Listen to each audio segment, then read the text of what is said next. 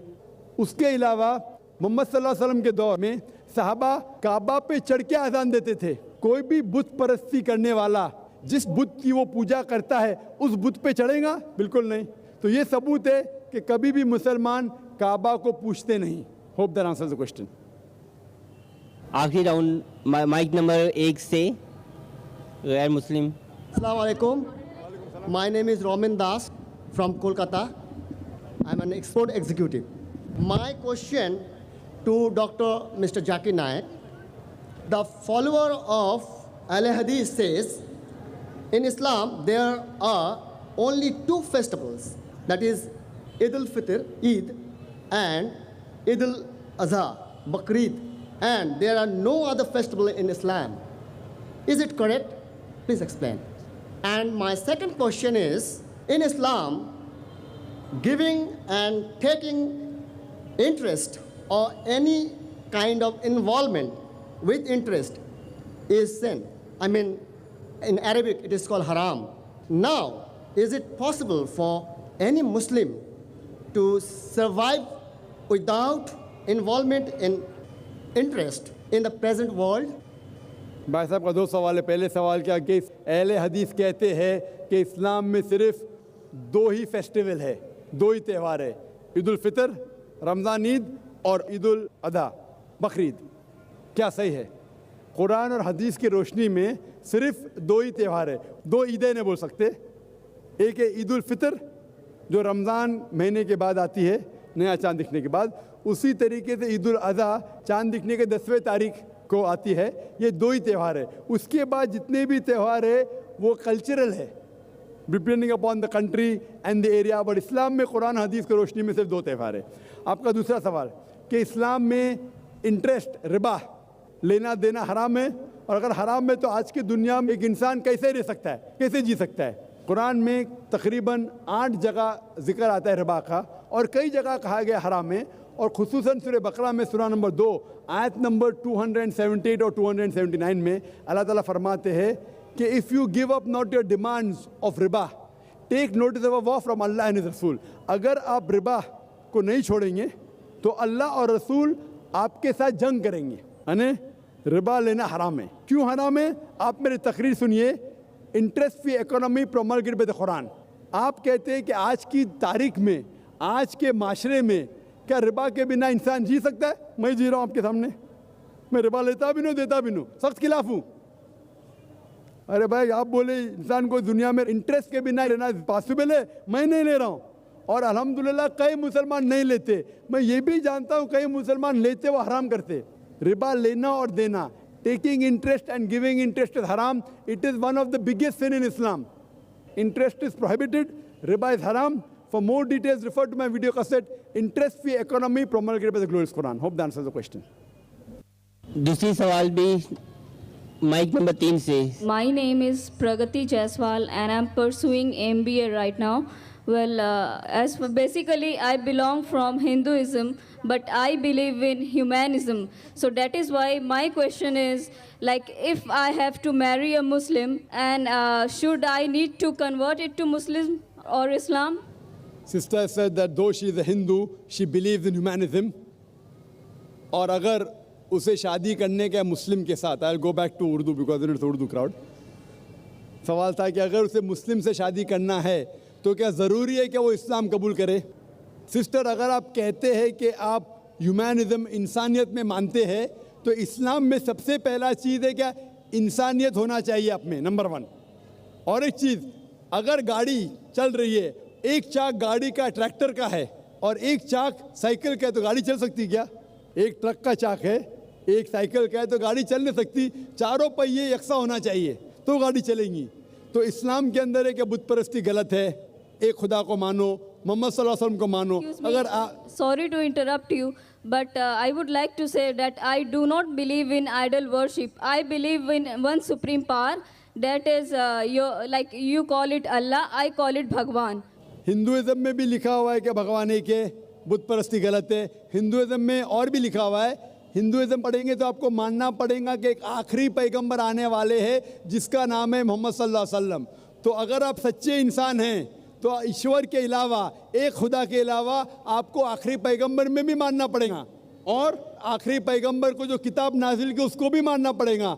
आप अगर चाहे आपका नाम मत बदलो, मुझे इतराज़ नहीं है, लेकिन आपको एक खुदा में मानना पड़ेगा, आखिरी पैगंबर में मानना पड़ेगा, आखिरी पैगंबर की किताब में मानना पड़ेगा। यही सही इंसानियत है।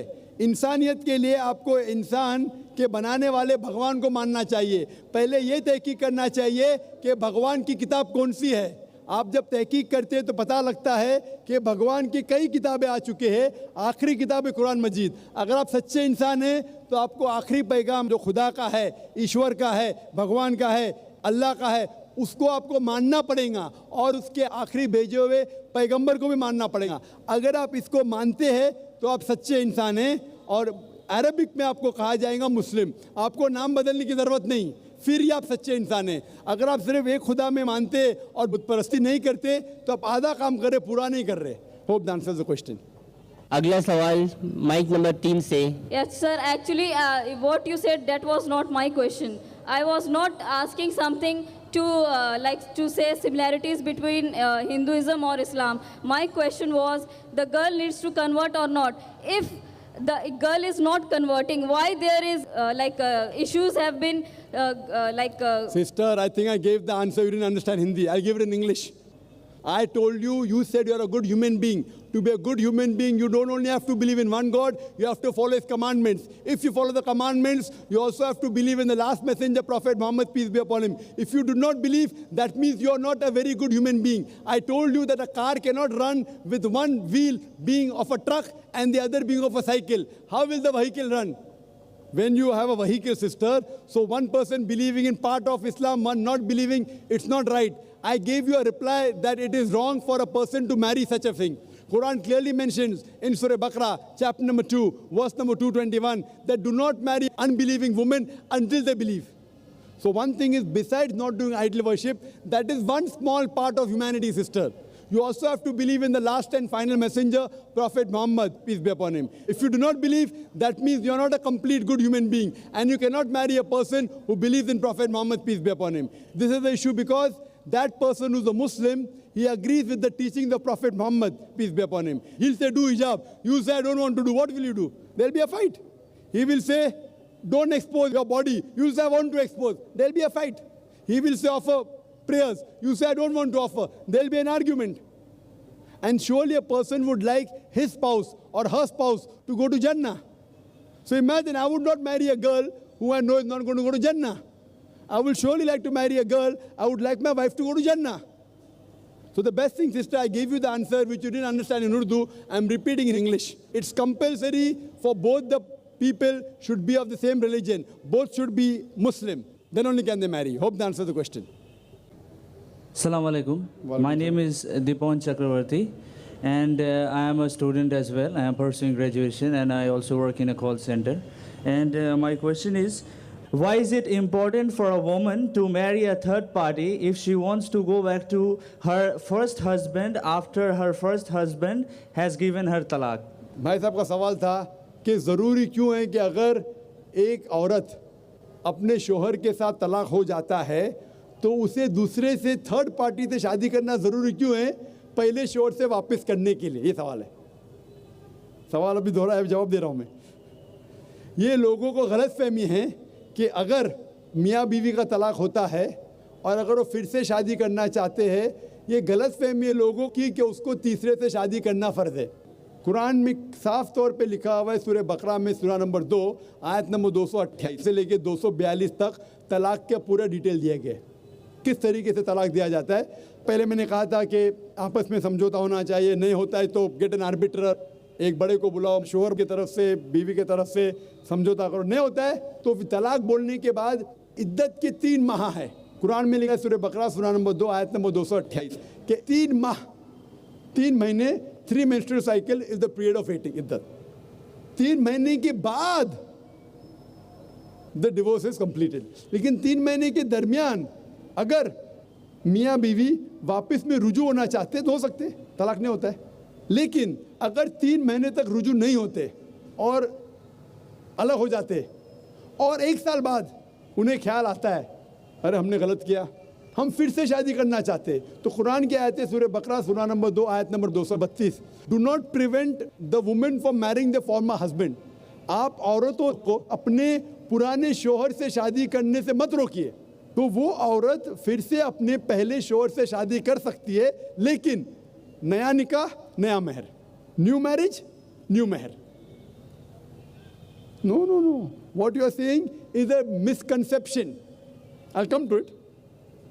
लोग समझते हलाला की ज़रूरत है, हलाला जैसी कोई चीज़ कुरान में है नहीं, मैं उसके ऊपर आऊँगा. लेकिन फिर से शादी करने के बाद फिर से इन लोग ज़िंदगी बसर करते हैं. 3-4 साल बाद फिर से कुछ नाइत्तेफाकी होती है, फिर से तलाक. वही तरीके से समझौता करो, बड़े को लेके आओ, तलाक बोलो, 3 माह रुको, फिर जाओ. फिर से 2 साल बाद याद आता है नहीं वापिस से रहेंगे, फिर से शादी कर सकते, फिर निकाह, फिर महर, फिर से झगड़ा होता है. फिर तीसरी बार अगर तलाक होता है तो अल्लाह ताला फरमाते सूरह बकरा सूरह नंबर 2 आयत नंबर 230 में कहते कि तीसरी बार अगर तलाक देंगे तो final.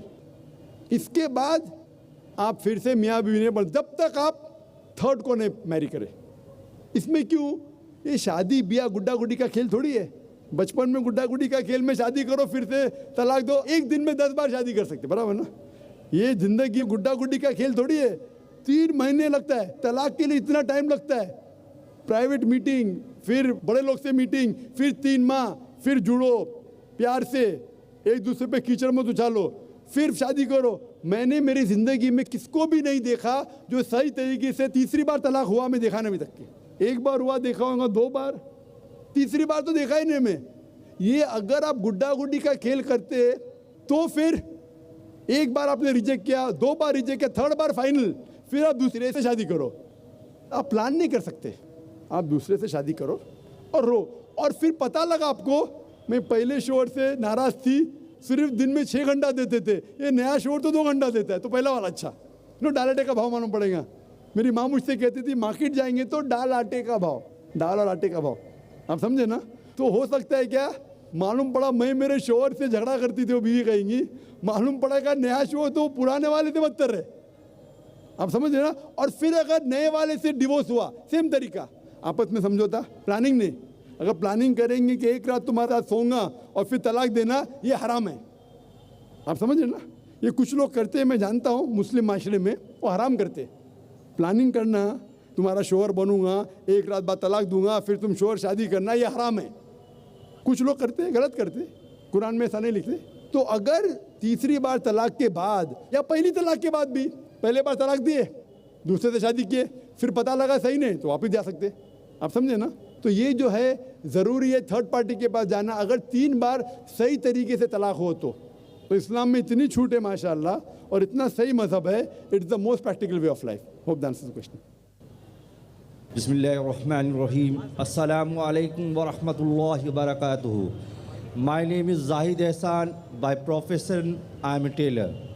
My question is Muslim woman is liable for the maintenance long life after divorce? भाई साहब का सवाल है कि इस्लाम में ख़वातीन को तलाक के बाद, डिवोर्स के बाद लाइफ लॉन्ग मेंटेनेंस मिलता है क्या? इस्लाम में जो हुकूक है ख़वातीन के, वो अल्हम्दुलिल्लाह इतने अच्छे हैं कि तुम्हारे लाइफ लॉन्ग मेंटेनेंस से अच्छे। इंडियन लॉ में लाइफ लॉन्ग मेंटेनेंस है। कुछ साल पहले कितना देते थे? 400-500 रुपये, और कितना अभी ज़रा बढ़ गया होगा। वो क्या है? इस्लाम में महर है। महर मतलब शादी के टाइम पे ही महर मुकर्रर कर सकते। कुरान की आयत है कि आप सोने का पार्ट भी दे सकते। कौन से इंडियन कोर्ट में सोने का पार्ट देते? Life long maintenance. तो इस्लाम के अंदर महर है। महर की कई वजह हो सकती। वो महर लेके अपने वालिदैन को दे सकती है, अपने लिए फ्यूचर की रह सकती है, तलाक के बाद काम आ सकता है। लेकिन जब तलाक होता है तो इद्दत के दरमियान जो 3 माह हैं उसका मेंटेनेंस शोहर देता है। अगर माँ पेट से है तो जब तक वो बच्चा जन्म देती है उस टाइम तक उसका मेंटेनेंस भी होता है। और अगर बीवी के पास बच्चे हैं तो जब तक बच्चा बालिग होता है उस टाइम तक बच्चे का मेंटेनेंस शोहर देगा। लेकिन लाइफ लॉन्ग क्यों नहीं?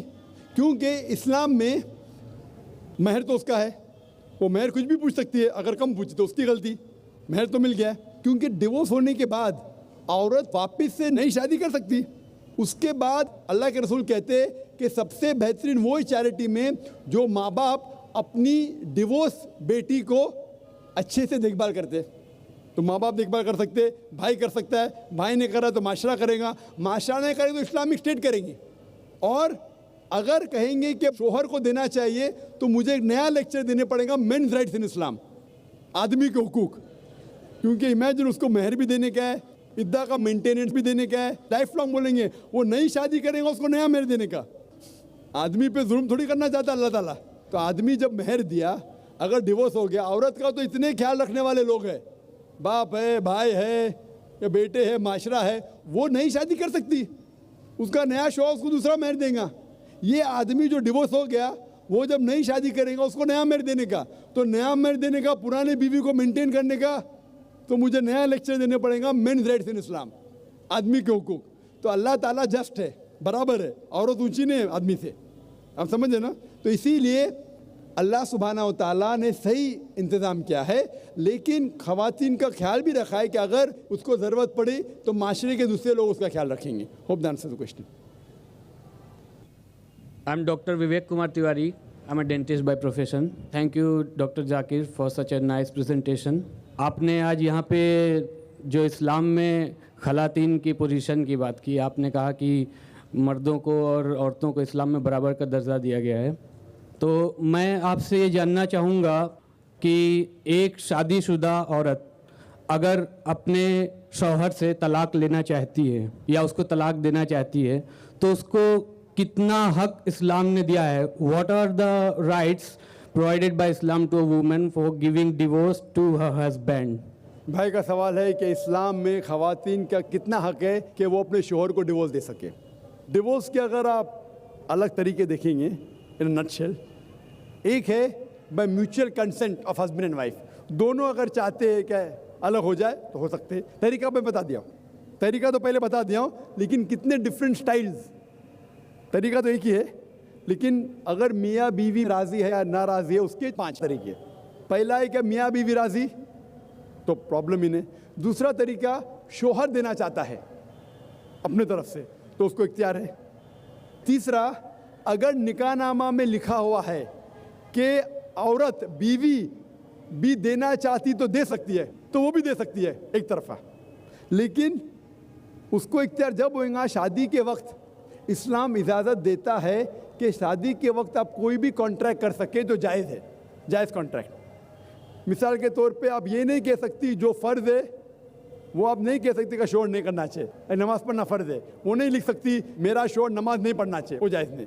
मिसाल के तौर पे जो हराम है वो नहीं कह सकती, शराब पीना हराम है, वो ये नहीं कह सकती कि मेरे शोहर को शराब पीना चाहिए, अलाउड नहीं। लेकिन जो ऑप्शनल है, जो मुबाह है, मिसाल के तौर पे तलाक देने का हक मर्द का है, तो ये हक अगर मर्द बोलता है कि मैं मेरी बीवी को देता हूँ, इसे कहते हैं तलाक तहफ़ीज़ या इस्मा, ये इजाज़त है।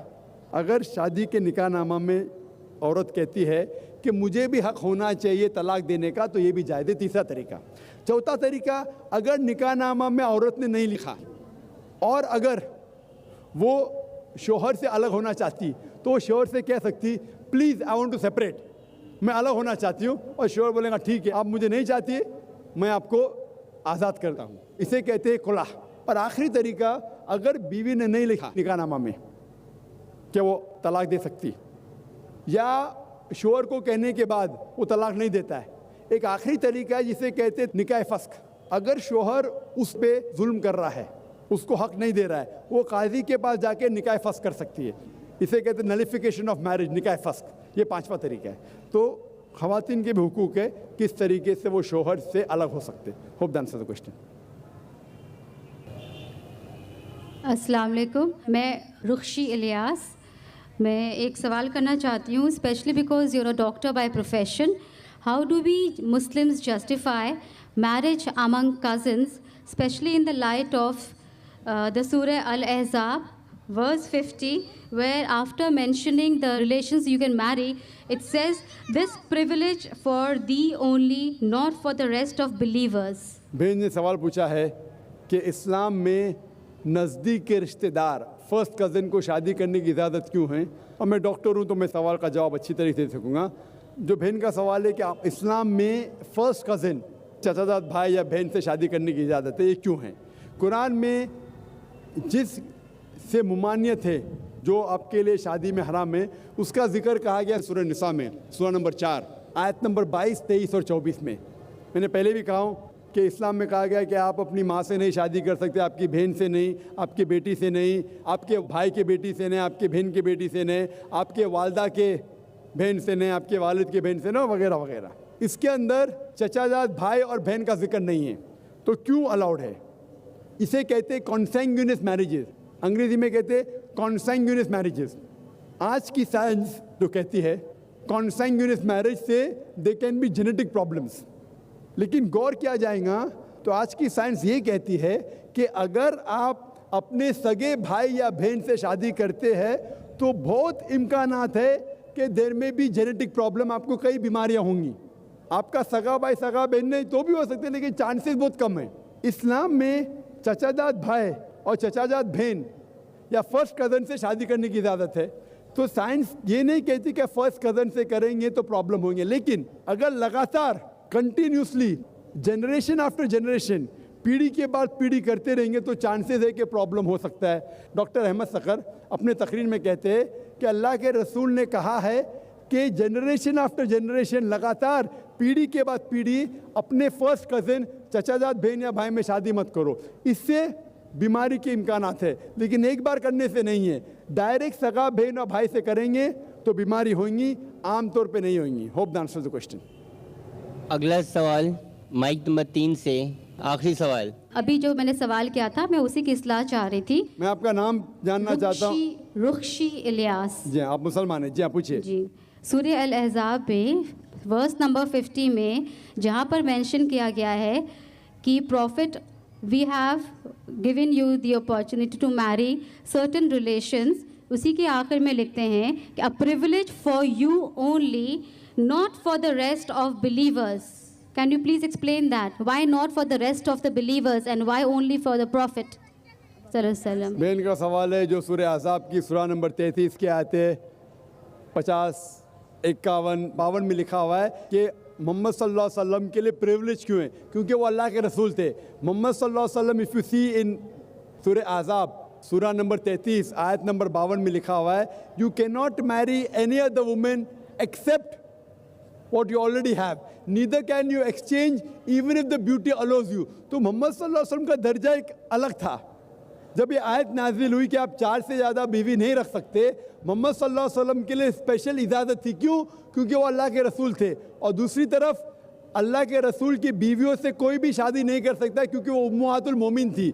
तो द रूल्स अल्लाह मैसेंजर और उनके बीवियों के लिए कुछ रूल्स डिफरेंट है, because they were on a different level. तो अल्लाह के रसूल को कहा गया था कि अगर उनके 4 से ज़्यादा बीवी थी वो रख सकते थे, क्योंकि उनके बीवी को उम्महातुल मोमिन कहा गया था, मदर्स ऑफ द बिलीवर्स, इसीलिए उनके लिए रूल्स डिफरेंट था।